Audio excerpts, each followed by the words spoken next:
Y ahora vamos a tocar un tema que no pienso evadir. El día de ayer el señor Nicolás Maduro me aludió directamente en el curso de una cadena nacional.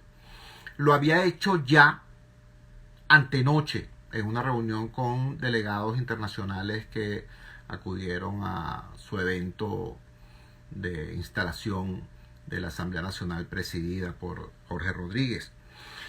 Y también lo había hecho antes, en diciembre pasado, en unas 2 ocasiones. El señor Maduro Moro se refirió a mí con nombre y apellido, diciendo que yo había sido el arquitecto del triunfo electoral del año 2015 y que ese triunfo electoral del año 2015 probaba que la oposición, cuando acudía al terreno electoral, tenía la posibilidad de salir victoriosa, pero que cuando no era así, entonces ocurrían desmanes, etcétera, etcétera, etcétera. Yo quiero ser muy claro en lo siguiente, y me estoy dirigiendo al país, no a Maduro. Yo a Maduro no tengo por qué estarle contestando. Me refiero al país, que es mi preocupación. Me refiero a los venezolanos, que son mi angustia.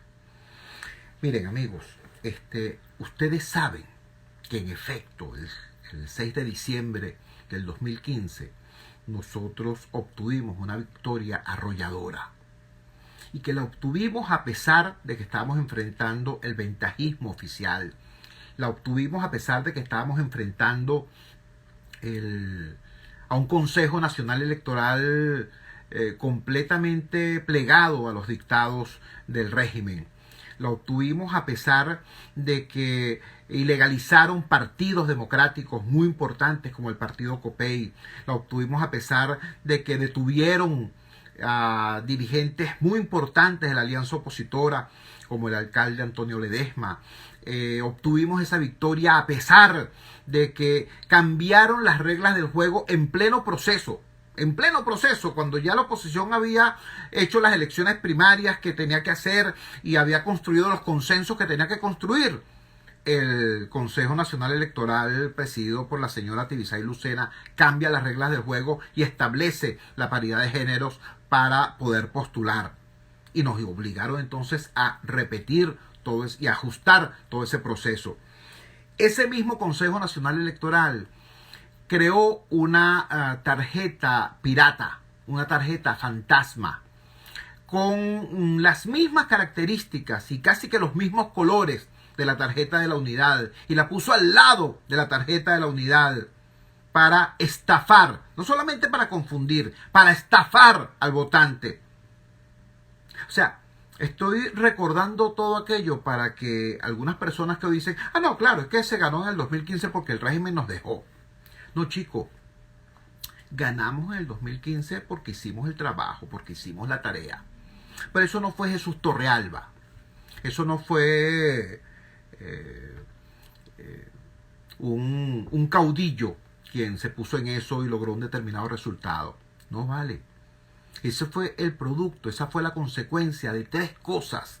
La primera, teníamos una estrategia compartida y consensuada, claramente democrática. Democrática no solamente porque nosotros acudimos al voto como instrumento, democrática porque nuestro propósito y nuestra propuesta era inclusiva.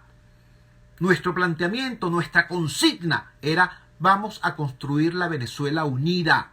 Nuestra consigna del 2015 no era: vamos a llegar y vamos a ponerle una braga roja o anaranjada a Maduro y vamos a mandarlo en Guacalao para Guantánamo. No, ese no fue nuestro planteamiento. Recuérdenlo, búsquenlo. Nuestro planteamiento era en el año 2015, de cara al año 2015, el futuro no es una consigna, el futuro es un mapa. Y en ese mapa del futuro, todos los venezolanos tenemos que vernos claramente cuál va a ser nuestro espacio, porque todos debemos tener un espacio allí, un espacio de respeto, además, de convivencia. Y con ese discurso, con esa estrategia, avanzamos. Además, tuvimos una dirección colectiva.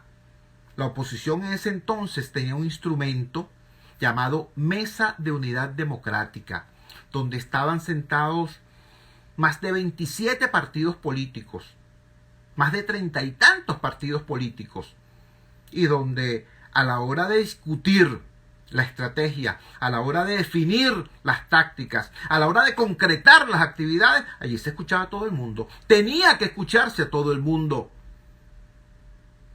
Eso lo teníamos. No teníamos caudillos, no teníamos iluminados, no teníamos al lidercito tal o al lidercito cual. Sobre todo no teníamos el morbo de los precandidatos. El señor Capriles estaba allí haciendo su trabajo en Miranda y era bastante difícil sacarlo de ese estado, a menos que fuera en sus agendas partidistas y particulares, pero dentro del concepto de la unidad era muy difícil sacarlo de su estado. El señor Leopoldo López estaba preso, el señor Rosales estaba exiliado, el señor Henry Ramos Alup todavía no había tenido el baño de masas que luego se dio como presidente de la Asamblea Nacional, y para ese entonces era lo que había sido durante casi toda su vida, un dirigente muy importante, respetado por muchos, incluso temido por otros, pero popular no era. Entonces, repito, para ese momento nosotros no teníamos caudillos ni iluminados. Teníamos una dirección colectiva que hizo su trabajo. Y además teníamos una vocería consensuada. Teníamos un vocero, el secretario ejecutivo de la mesa, que decía no lo que se le ocurría, sino aquello que se discutía y se aprobaba en colectivo. ¿Tú me entiendes? Entonces, con una vocería consensuada, con una dirección colectiva y con una estrategia compartida, nosotros fuimos al encuentro del país y el país nos respondió. Sí, a pesar del CNE tramposo, a pesar del Plan República, a pesar de los pesares, a pesar de cualquier trampa, el país nos respondió. Y eso que en ese entonces no habíamos sufrido años de hiperinflación. Y eso que en ese entonces no había llegado la carestía y la hambruna a los niveles que tenemos hoy. Y eso que en ese entonces había mucho menos rechazo al régimen de Maduro. A pesar de eso, nosotros tuvimos la victoria que tuvimos. Entonces, digo todo esto para que quede claro que Jesús Torrealba no cede ante los cantos de sirenas del régimen. Yo no me considero ni iluminado ni el arquitecto de tal o cual victoria. No. Yo fui parte de un equipo, sencillamente. Y parte representante no de un partido, sino del ciudadano de a pie. Ese era mi rol. Y creo haberlo cumplido. Bueno, no soy yo quien para evaluarlo. En todo caso, allí están los resultados. Allí están los resultados, ahí están los hechos. Ganamos la Asamblea Nacional y gracias a eso, bueno, un caballero, el señor Guaidó, pudo presentarse luego ante el país y ante el mundo como presidente de la Asamblea y luego como presidente encargado. ¿Por qué? Bueno, porque habíamos ganado la Asamblea Nacional en el año 2015. Esa misma Asamblea que luego se entregó por forfeit. ¿Entiendes? Entonces, lo que quiero decir con toda claridad es que, repito, no caemos en los cantos de sirena. Nosotros no somos vulnerables a esos masajes de ego. Pero sí saludamos, por cierto, el hecho de que el régimen entienda y asuma que es un régimen de minorías. Maduro sabe hoy que el capital político que alguna vez tuvo el chavismo se vino abajo de manera estrepitosa. El chavismo venía disminuyendo, electoralmente hablando, desde el año 2006. Desde el año 2006 el chavismo ha venido en un lento descenso. En el año 2007 perdieron con nosotros el referendo constitucional. En el año 2008 perdieron las más importantes alcaldías y gobernaciones. En el año 2012 se produce un incremento importantísimo de la votación opositora, siendo Chávez candidato. Y en el año 2013 prácticamente hubo un empate cabeza a cabeza, ¿no? Muchos dicen que esas elecciones las ganamos y no nos las reconocieron. En todo caso, cuando uno compite con un adversario totalitario, si uno va a ganar, hay que ganar por arrase, como ganamos luego en el 2015. Eso lo sabe Maduro. Maduro sabe que lo que tiene hoy en sus manos es apenas un recuerdo del apoyo del capital político que alguna vez tuvo el chavismo. Entonces, actúa como está actuando y dice, bueno, vamos a ver, vamos a abrir espacios, vamos a buscar interlocución. Si está buscando interlocución, señor Maduro, yo le soy muy sincero. No hablemos de ficciones politiqueras. Hablemos de los temas de la gente. Hablemos de las realidades del país. Hablemos de la crisis sanitaria. Hablemos de la necesidad de comprar la vacuna contra el COVID. Y hablemos de la necesidad de que la pandemia sea enfrentada por la sociedad venezolana, no simplemente por el gobierno. Ese combate no puede ser dirigido por el gobierno, porque el gobierno ha demostrado ser tremendamente ineficiente. Tiene que recurrir al criterio de las sociedades científicas, de las sociedades médicas, de los expertos venezolanos en infectología. Claro que el Estado tiene un papel muy importante. El mundo entero se apresta a asumir la vacuna como instrumento. ¿Y quién puede vacunar? Los estados. Ahora, en el caso venezolano, tenemos un estado severamente aquejado por ineficiencia, por corrupción, también hay que decirlo. Les voy a poner un ejemplo. ¿Qué pasó con los medicamentos contra la fiebre amarilla en el sur del país? Con los tratamientos. Bueno, de repente desaparecen de donde tenían que estar siendo colocados a disposición de los ciudadanos y aparecen siendo negociados por factores vinculados a mafias civiles y mafias militares. Bueno, eso no puede pasar con la vacuna del COVID-19. ¿Ve? Entonces, se quiere hablar con el país. Hay cosas urgentes que tienen que ser procesadas, discutidas, debatidas y resueltas. Pero con el país. De verdad. Otros temas, bueno, tienes el tema económico. Han demolido la economía venezolana. Y no con las sanciones, por cierto. Como bien dijo Jorge Rodríguez en el acto de instalación, no pueden seguir utilizando las sanciones como excusa para toda su ineficiencia. Bueno, ¿quieren hablar? Bueno, ahí está Fede Cámaras haciendo planteamientos extremadamente importantes, serios, amplios, más allá de la diatriba partidista sobre el tema económico. Ahí están los movimientos laborales de base, planteando cosas también muy importantes. Ahí está la gente de la FAPUP, ahí está la gente de la Intersectorial de Trabajadores de Venezuela, ahí está la gente del INAESIN, el Instituto de Altos Estudios Sindicales, haciendo propuestas serias sobre el tema económico. ¿Quieren hablar? Bueno, vale, hablemos de derechos humanos. Allí está el informe de la Bachelet, el informe de la alta comisionada de los Derechos Humanos de las Naciones Unidas. Allí está el informe de la Comisión de Verificación de Hechos. Allí están. Sobre eso hablemos. Y hablemos para resolver. Hablemos para trabajar. Hablemos para que más nunca ocurra que un preso político muera de hambre y tuberculosis, como acaba de morir el dirigente indígena Pemón, Salvador Franco. Para que no haya presos políticos. Estoy hablando solamente de 3 temas.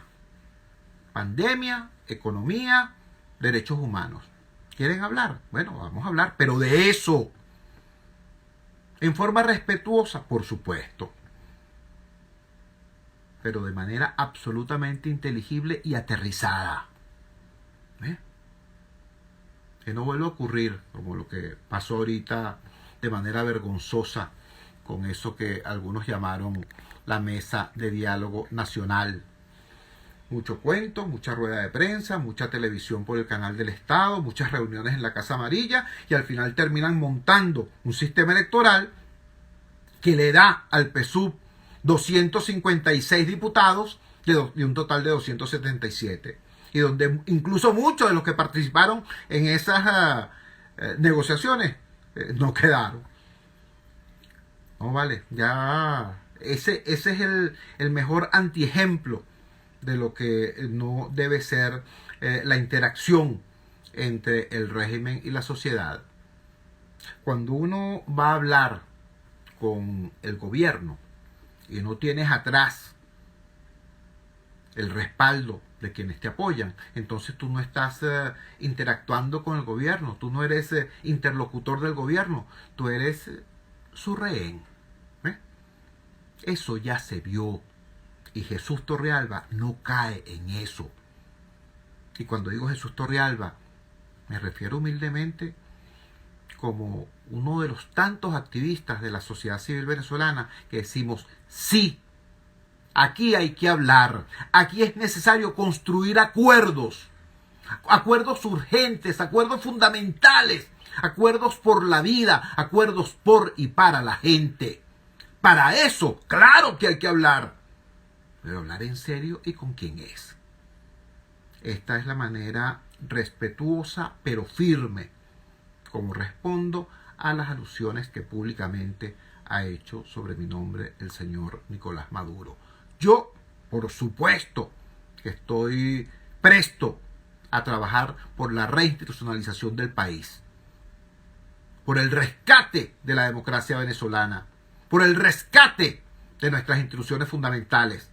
Claro que sí, por supuesto que sí, pero estamos completamente alertas porque hemos sido testigos cercanos de cómo la manipulación siempre termina dando al traste con los buenos propósitos iniciales y entonces termina siendo reforzado más bien el escepticismo y la desconfianza. Venezuela a estas alturas ya no se puede permitir eso.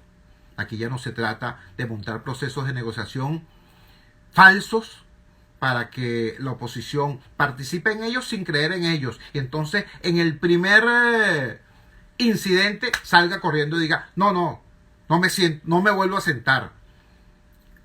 O para que el gobierno manipule, gane tiempo, deteriore y divida a su adversario y entonces después termine con una sonrisita socarrona. No, chico.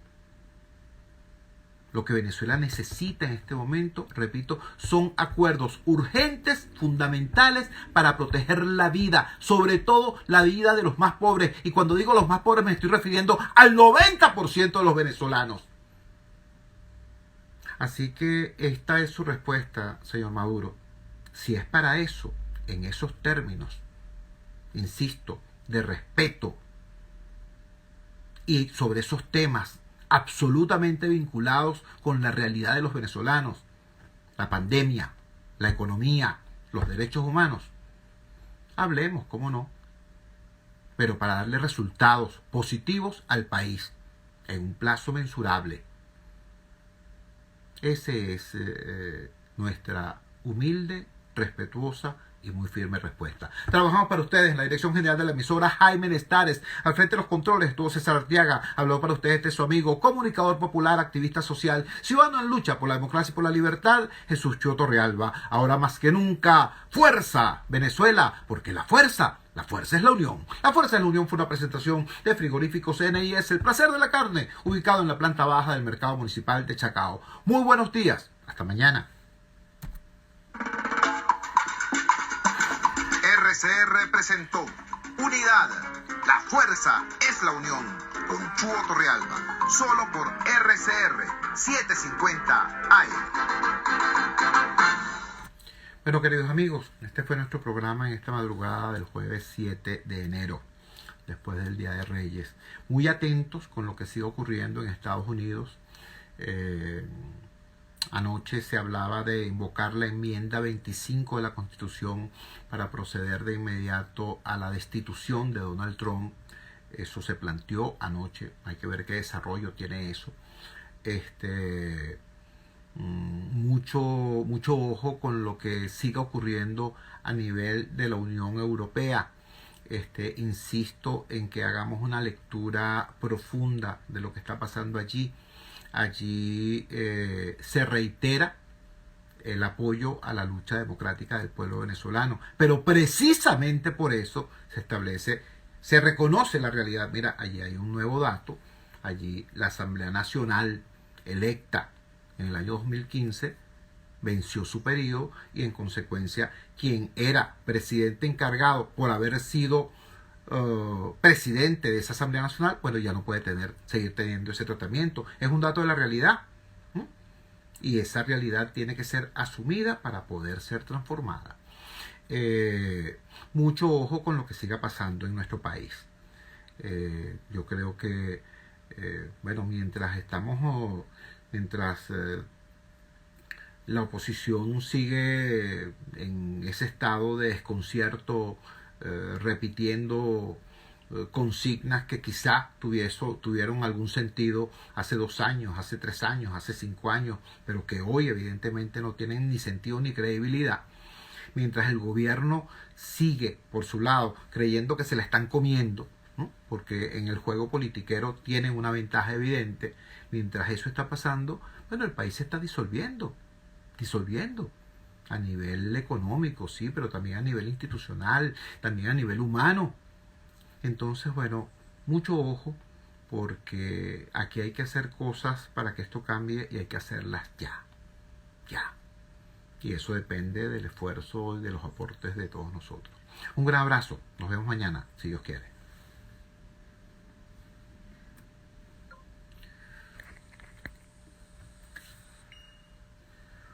Representantes o responsables. Venezuela amanece con fuerza.